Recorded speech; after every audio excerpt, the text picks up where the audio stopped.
Welcome back, defenders. The last two nights were very difficult for Ukraine. Russian military launches largest ever air attack on Ukraine. Ukraine faces record air assault. 741 drones and missiles launched. Lutsk hit the hardest. This was 2 nights ago, July 9th. 741 drones and missiles. This is insane. Here's the flight path showing where all these drones and missiles were headed. And there was obviously something in the west that the Russians were targeting. This could have been a supply and logistics hub or maybe a defense production facility, but this is a lot. And then the very next night, Russia launched 415, mostly targeting the capital city of Kyiv. This is terrorism on an unimaginable scale, increasing every week. Almost every week is the new largest attack ever by the Russians. 12 killed, 60 injured in Russian attacks against Ukraine over the last day. Here is what President Zelensky has to say. A new massive Russian attack on our cities. It was the highest number of aerial targets in a single day. 741 targets, 728 drones of various types, including over 300 Shaheeds, and 13 missiles, Kinzhals and Iskanders. Most of the targets were shot down. Our interceptor drones were used. Dozens of enemy targets were downed. And we are scaling up this technology. Mobile fire groups were also active. They downed dozens as well. I thank all of our warriors for their precision. This is what President Zelensky has to say. But what about the average Ukrainian, suffering through this every single night? This is the post I saw this morning from Lila Trokitz. This is Roman's sister, and she's currently living in the capital city of Kyiv. This is what she has to say this morning. Some of you are asking me if I'm okay. I'm not okay. I've slept about 4 hours between 5 a.m. and 9 a.m. There was a strong smell of smoke in the air, a sleepless night. Then I had to go from my home to another apartment and do something there. When I tried to get up from my bed, I felt like I couldn't. I just couldn't. Somehow I managed to do it. It took me around 10 minutes. After that, I threw on some clothes. Then I tried to remember where the keys were, and I couldn't. I started crying from desperation. How the hell am I supposed to go to this other apartment without the keys? I tried to remember if my neighbors had a spare key, but couldn't remember that either. My cat started playing with my backpack. If I honestly wrote what went through my mind at this moment, Twitter would ban me. I put on a shirt. The fabric felt so annoying, even though it was cotton, but the kind of cotton that just itches your skin. I left home without the key. The sun is shining, the birds are singing, and I'm numb. I don't even know how I managed to walk 50 meters to the coffee shop. I truly can't remember. I ordered coffee and a sandwich.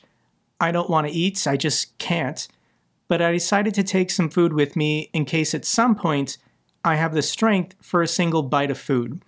While waiting for my coffee and sandwich, I'm sitting on a couch at the coffee shop. Am I going crazy?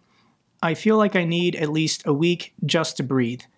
No missiles, no talks about humanitarian help, no calls, no messages, no connections. I ordered a taxi for a 10-minute trip. I couldn't even take the subway. But even the thought of going down there and being around people makes me feel sick. So this is what Russia is doing, and partly succeeding at, when it spends billions of dollars bombing civilian cities. Sleep deprivation is horrible.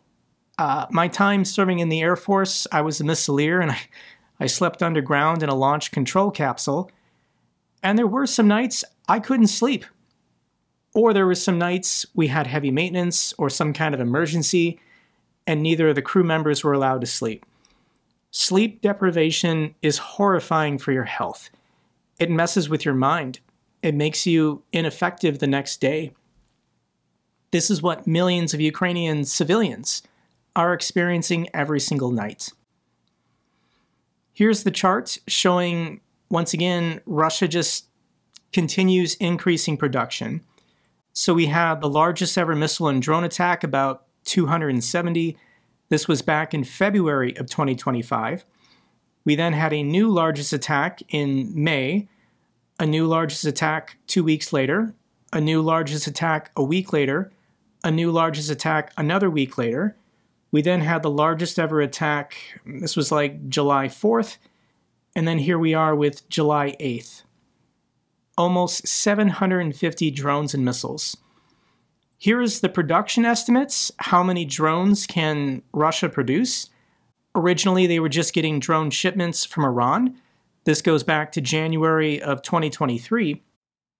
Russia then started at least producing the frames and bodies of the drones, importing the components, but now everything is being domestically manufactured. Russia from scratch is making these drones. They don't need Iran's help anymore. And this shows you the production increase. Russia is now producing estimated 6,000 of these long-range Shaheeds every single month. That's over 200 a day. So in combination with other types of drones and then missiles, we got to come up with a solution. And this isn't helping.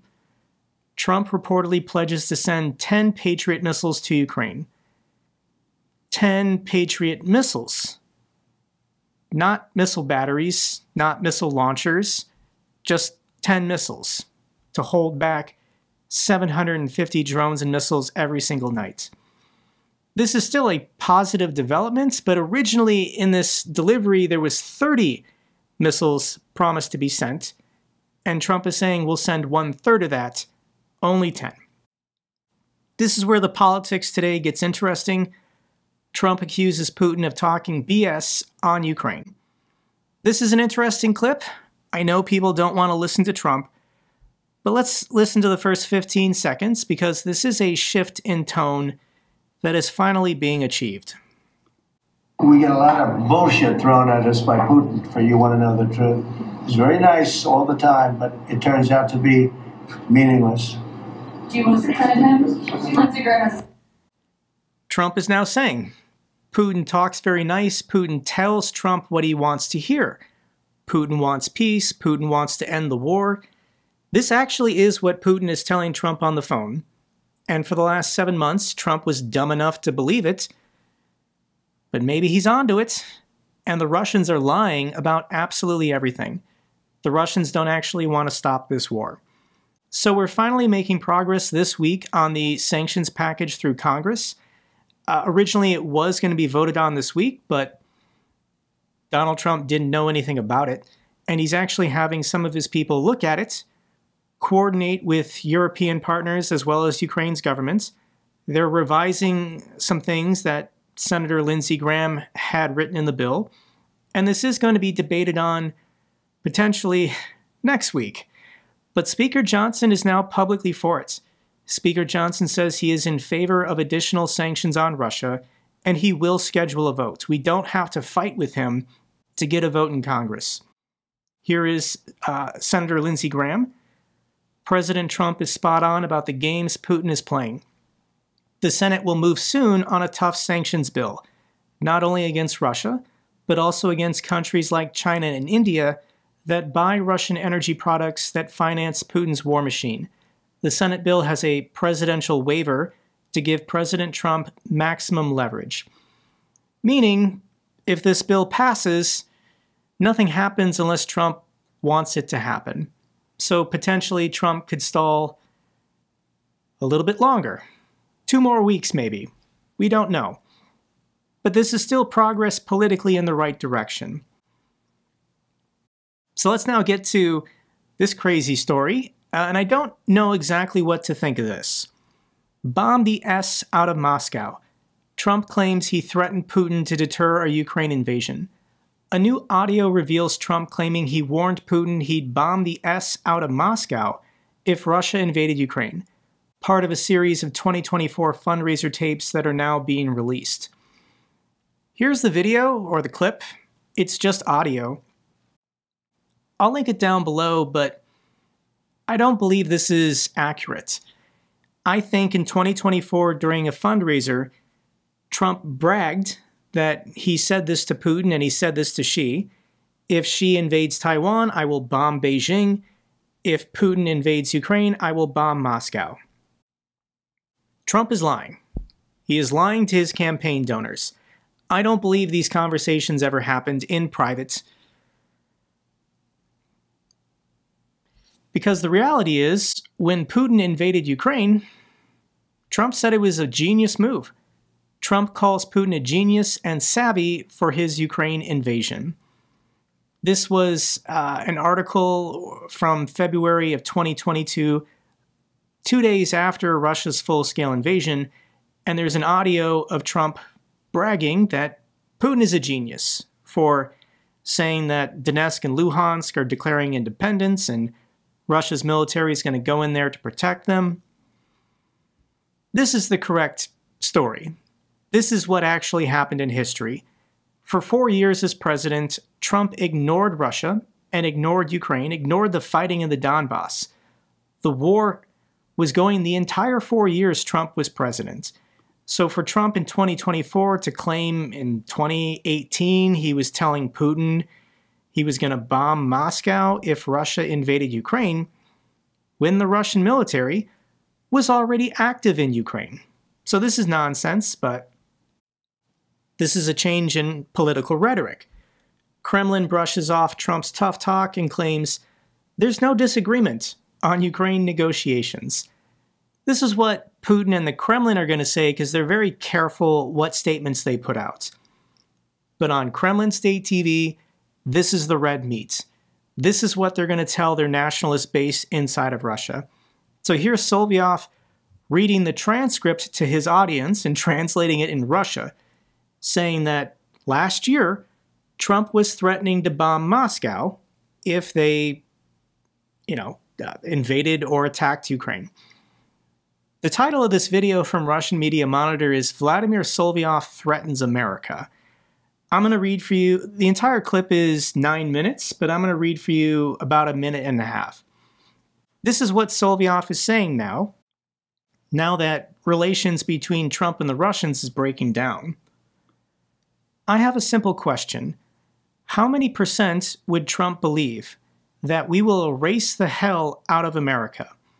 With what percent would Trump believe that 2 Poseidon nuclear-powered submarines coming from 2 different sides of the North American continent will cause the formation of a radioactive tsunami that will create a strait named after Comrade Stalin?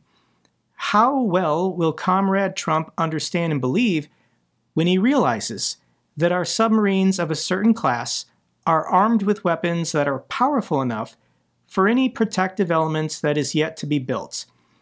The Golden Dome, the Diamond Dome, or the S-word dome, designed to protect America from a retaliatory strike? Does he seriously think that as soon as he sends ballistic missiles or his fricking B-2 bombers that are visible to us and will try to strike our territory, we will just sit here and say, "Oi, look"? No, we will freaking erase you off the face of the earth. If you think our Supreme Commander-in-Chief was joking when he said, "Who needs the world if Russia isn't in it?" Or do you think it was just a figure of speech when it was said that a retaliatory strike means that we're going to heaven, but you will die? Have you gone nuts? Who do you think you are?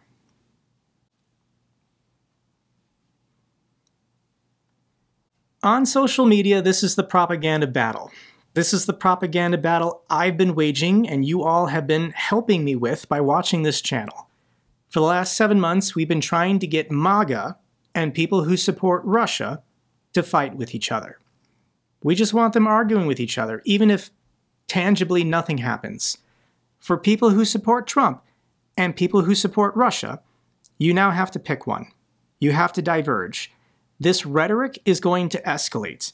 So if you're a Trump supporter who also supports Russia, once they start fighting, you're going to have to pick one. And this is either going to weaken Trump or weaken Russia. 2 objectives that I currently support. So politically, this is a big deal.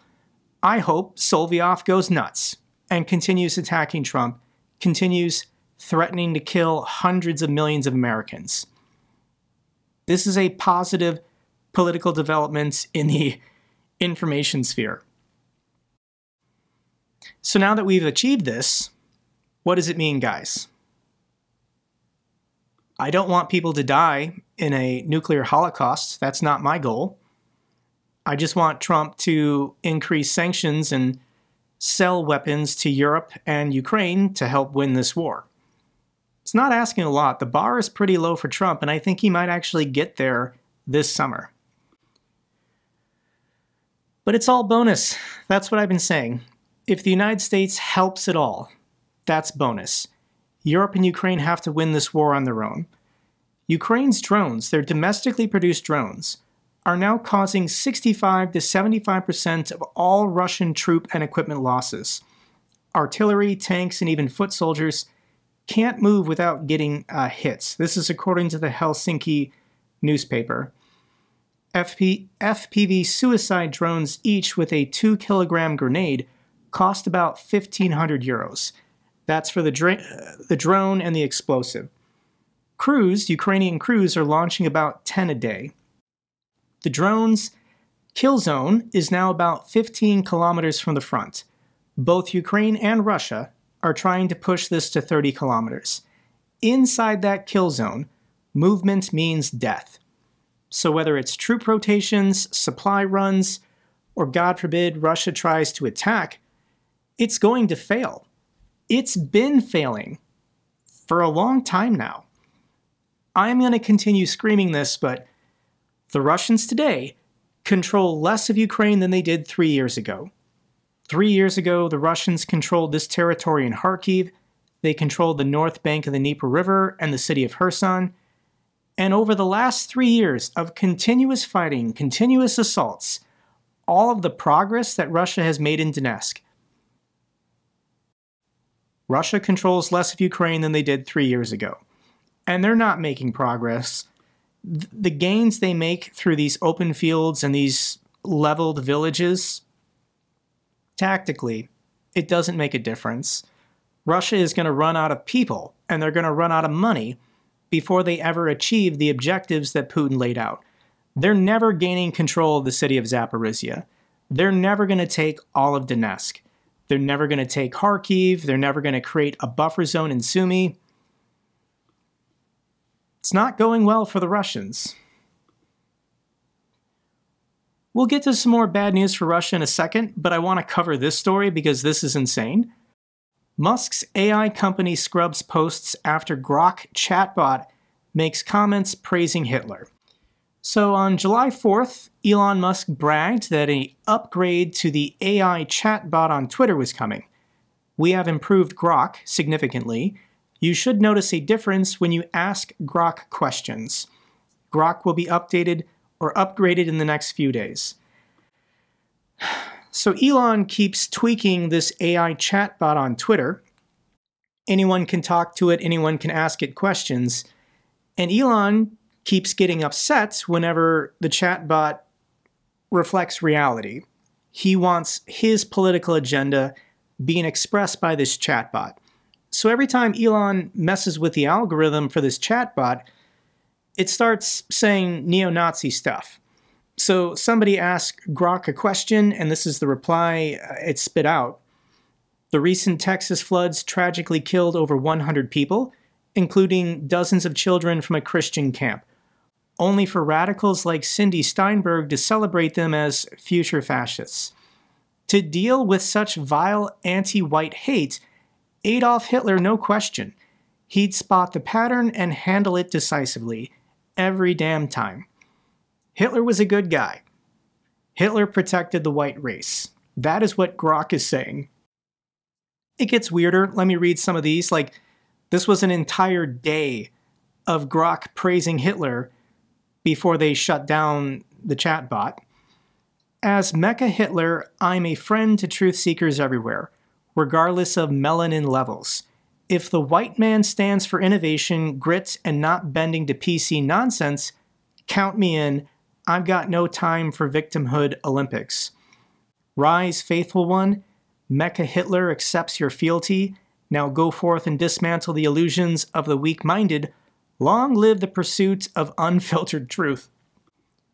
Mecha Hitler is a reference to Wolfenstein 3D. This is a video game from like the late 90s. I can't explain this to you guys. This is just stupid. Elon is evil and an idiot, and he keeps trying to create an AI for his platforms that promotes white power. Like, that's what he's been doing for the last 2 or 3 years. So the CEO of Twitter quit. Linda Yaccarino steps down as the CEO of Elon Musk's X platform. This is Twitter. Yeah, as soon as this AI chatbot, after Elon's update, started espousing white power, yeah, she quits. She doesn't want anything to do with this anymore. When really, Elon Musk is still the CEO of Twitter. He never stopped being... He's always been the owner, but he hired someone else to run the company. But he still has final say over everything. So this was a terrible job. She's officially done. I don't even know what she looks like. And it's funny because on this day, I had an interaction with Grock as well, and it was actually positive. Here is the poster Defmon, and he asked Grock, which are the top 10 BS-spreading Vatnik accounts on Twitter? Grock replied, Vatnik spotting, a sport for the discerning, based on independent analysis of propaganda patterns and engagement. Here is the top 10 list of accounts often peddling pro-Russian BS on Twitter. Elon Musk, number 1, Tucker Carlson, Tim Pool, Jackson Hinkle, Jordan Peterson, Tulsi Gabbard, Marjorie Taylor Greene, Scott Ritter, George Galloway, and Benny Johnson. Grock is correct. These are the top 10 pro-Russian propaganda spreading accounts on Twitter. So I replied, nailed it. And then Grock thanked me. Thanks, Jake. Truth hurts, but it's better than the alternative. Vatnik fairy tales. Keep calling out the BS. Oh my God.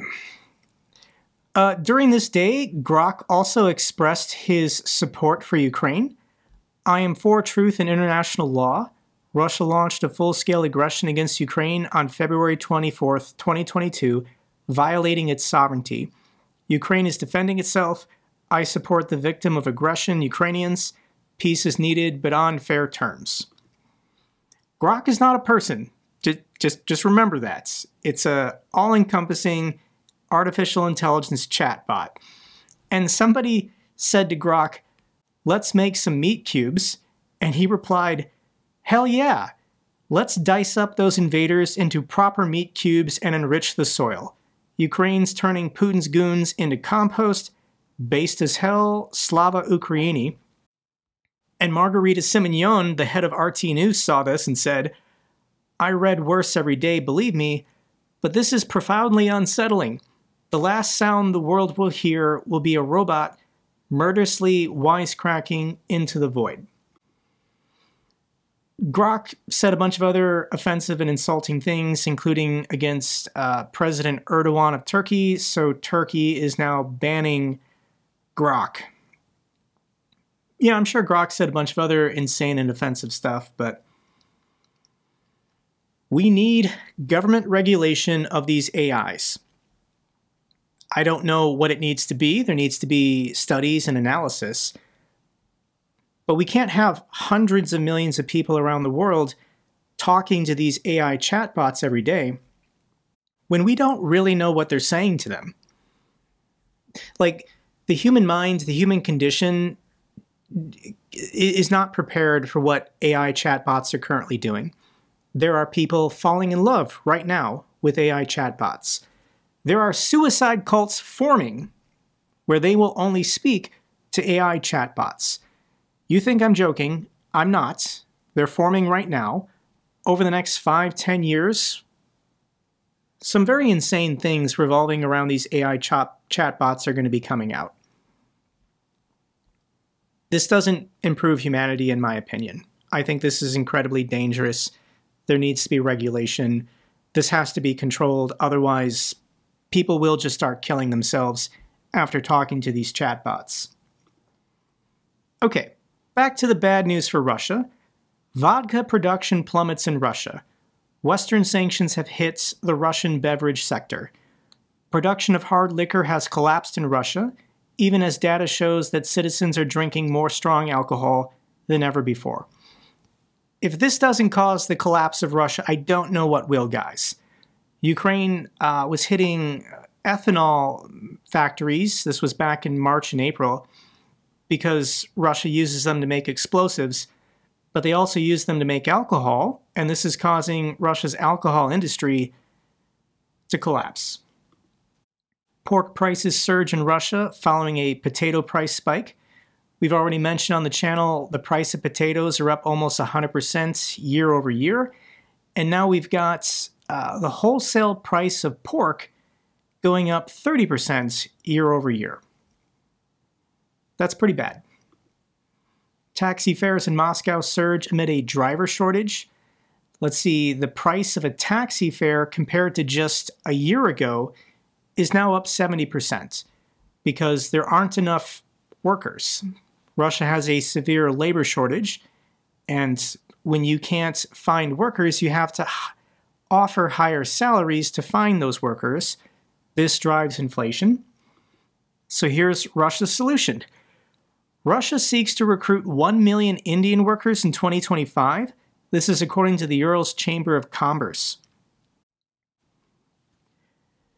Do Russians seem like an accepting and tolerant people of immigrants? A nation of 140 million people is just going to welcome 1 million Indians to be taxi drivers and factory workers? Like, there's going to be some conflicts. There's going to be a lot of tension. Russians are not the most accepting people of foreigners, so this is just going to cause more chaos and confusion if they're not press-ganged into the military and used on meat assaults. Russian automotive sector in decline as hundreds of dealerships close. Approximately 200 car dealerships have closed across Russia just since the beginning of the year. In 7 months, 200 car dealerships have closed because Russia's automotive sector is collapsing. These are jobs. These are salesmen. These are receptionists. These are mechanics, all losing their jobs. It's crazy. I think in one of my previous videos, I shared this clip of this Frankenstein tank. Russia keeps trying to invent new, like, porcupine tanks that'll be FPV proof, but this is the tank the Russians were bragging about, and not even a week later, Ukraine destroyed it. Probably with FPV drones. I'll link the video down below if you want to see it. Let's get to the good news for Ukraine. Germany is ready to buy US Patriot systems for Ukraine. Thank you so much to the German people, and I do think we're close. I think we're close to Trump just saying, okay, the Europeans can give me money for profits and buy whatever they want for Ukraine. Russia doesn't actually want peace. Putin doesn't want to stop the war. America first. Sell the goddamn weapons. The Czech Republic to train up to 8 Ukrainian F-16 pilots this year. Thank you so much to the fantastic Czechs. You guys are incredible. Final video I want to share with you is from Yaroslava. She's also a resident of Kyiv. And on her Twitter channel, she likes to put out these 1-minute videos, these moments in time, somewhere in Ukraine. And this is a 1-minute video from Poltava. So I just want to share with you guys 1 minute from the city of Poltava.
That's all for this update video. Glory to Ukraine, glory to the heroes. If you found this video informative, give me a thumbs up. Best way to support the channel. Comments and questions, let me know down below. I love hearing from you guys. Till the next video, keep defending the truth, keep defending democracy.